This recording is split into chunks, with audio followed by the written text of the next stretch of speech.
বাংলাদেশের রাষ্ট্র এবং রাজনীতিতে ইসলামী শাসনতন্ত্র আন্দোলন একটা সংগঠনের নাম ছিল, জানেন আপনারা? জানেন?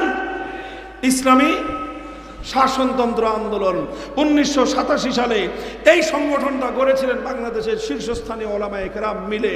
শাইখুল হাদিস আল্লামা আজিজুল হক রহমতুল্লাহি আলাইহি, পীর সাহেব চরমনাই মরহুম সৈয়দ ফজলুল করিম রহমতুল্লাহি আলাইহি, হযরত মাওলানা আব্দুল গফফার সাহেব রহমতুল্লাহি আলাইহি, পীর সাহেব বাইতুল শরফ আব্দুল জব্বার রহমতুল্লাহি আলাইহি, হযরত মাওলানা দিলওয়ার হোসেন সাঈদী রহমতুল্লাহি আলাইহি, মাওলানা কামালউদ্দিন জাফরি সাহেব সহ বাংলাদেশের শীর্ষ আলেমরা মিলে ইসলামী শাসনতন্ত্র আন্দোলন, অর্থাৎ আমরা বাংলাদেশে ইসলামী শাসনতন্ত্র বাস্তবায়ন করতে চাই, এই ছিল আমাদের দাবি।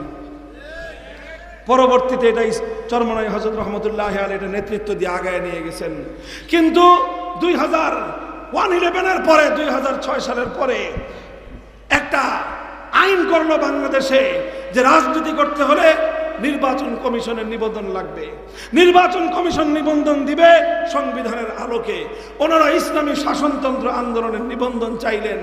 তখন নির্বাচন কমিশন বলল যে আপনি ইসলামী শাসনতন্ত্র বাস্তবায়ন করতে চান, বাংলাদেশের সংবিধানের আলোকে ইসলামী শাসনতন্ত্রের কথা বলাটা অবৈধ। কারণ বাংলাদেশ হলো কুফরি শাসনতন্ত্র, এই কুফরি শাসনতন্ত্রের অধীনে ইসলামী শাসনতন্ত্রের কথা বলা যাবে না। সুতরাং তাদের হৃদয়ে রক্তক্ষরণ হলো, কিন্তু করার কিছুই ছিল না। শেষ পর্যন্ত নামটা পরিবর্তন করে শাসনতন্ত্র শব্দ বাদ দিয়ে ইসলামী আন্দোলন নামে তাদেরকে নিবন্ধন নিতে হলো। এর চেয়েও বড় দুঃখজনক আর একটা বিষয় আছে। বুঝেন, কথা বুঝেন কোন দেশে আপনি বসবাস করেন, আর এই দেশটাকে আপনার পরিবর্তন করতে কেন হবে এটা আপনার বুঝতে হবে, শুধু আমরা হুজুররা বুঝলে হবে না।